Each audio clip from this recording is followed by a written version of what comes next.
কদিন থাকবো না, কয়েকদিন ক্যামেরায় কে থাকবে?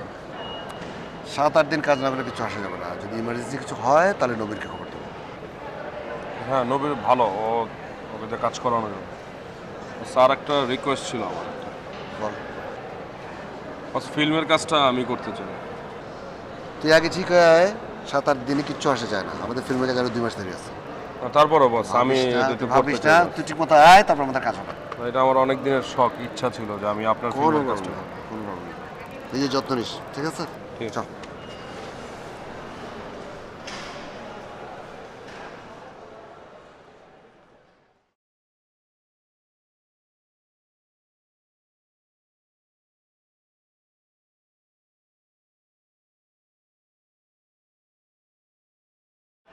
ফারুক ভাই, আপনি তো বোধহয় বিয়ে করে ফেলছেন। প্রীতম তো আমাকে তাই বললো।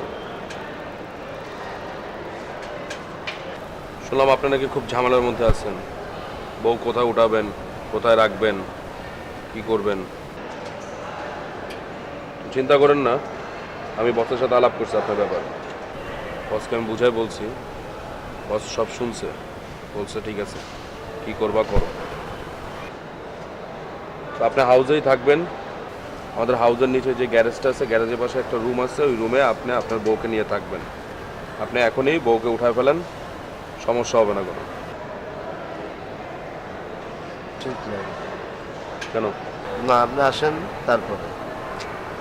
আবারে আমি বলতেছি তো, আমি তো যাচ্ছি, বেশ কয়েকদিন থাকবো এখানে, ঠিক না? এর মধ্যে তো আপনাকে এটা করে ফেলতে হবে। আপনি হাউসের সবার সাথে পরিচয় করান। বস আছে, প্রীতম আছে, বাবর ভাই আছে, ওনাদের সাথে পরিচয় করা নাকি? বউ আনতে হবে না?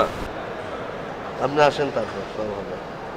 আচ্ছা ঠিক আছে, আমি আসলেই বউ উঠায়েন, কিন্তু এখন থেকে তো প্রিপারেশন নিতে হবে। আপনি এখন থেকে প্রিপারেশন নিতে থাকেন, ঠিক আছে?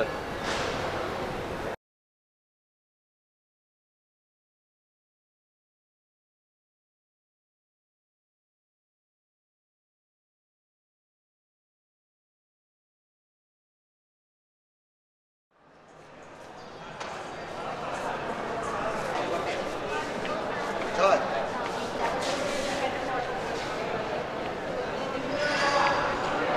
মানে তোর কোনো সমস্যা হয়েছে নাকি তোর? না তো ভাই। তোর দেখি একা একা কথা বলতে। কই? না তো। আমি একটু আগে দেখলাম তোকে একা কথা বলতে। না ভাই, আমি ঠিক আছে। তুই কি কোনো কারণে রাগ করছিস? না ভাই। তুই কিন্তু ফিল্মের কাজ, সত্যি করে বল। মানে কোনো অভিমান করছিস আমার উপরে? আচ্ছা, তোর স্ক্রিপ্টের খবর কি? তুই কাজ করবি না?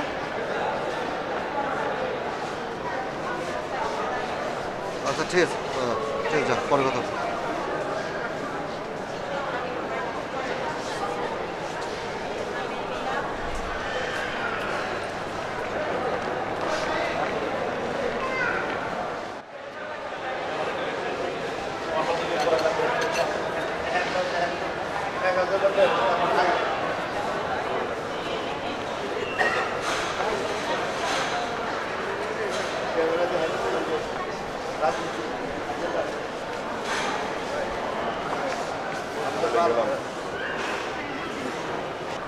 দোয়া করেন।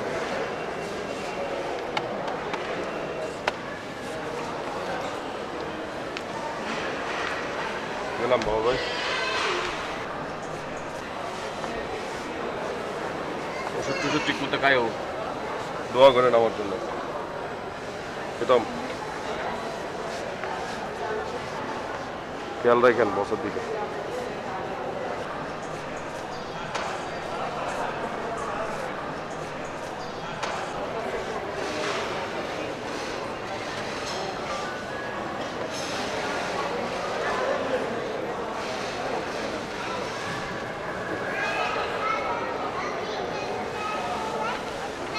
ভালো থাকেন। জিল্লো, আমি ওই যে আপনার প্রডিউসারকে বলে গেছি, একটু খেয়াল রাখেন। হাউসে আইসেন, সবার সাথে একটু ছোটোখাটো করে গেল। যাও যাও, দেরি হয়ে যাচ্ছে, যাও।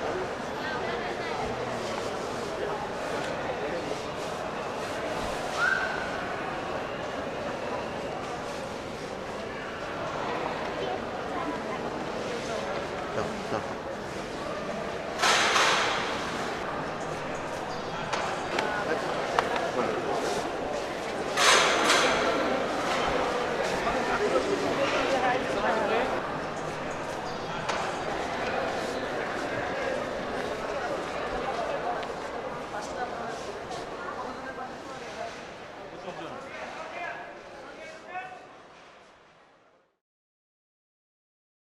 আমি আর ফিল্ম বানাবো না, আর ইচ্ছেও করছে না, কারণ মিথ্যার সাথে বেশি দিন থাকা যায় না। অনেকদিন মিথ্যার সাথে ছিলাম। ভাবছি একটা বই লিখব, নাম 50-50। 50% সত্য আর 50% মিথ্যা।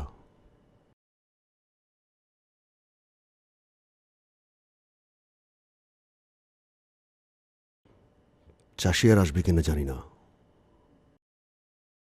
চাষির ফিরে আসাটাও 50-50।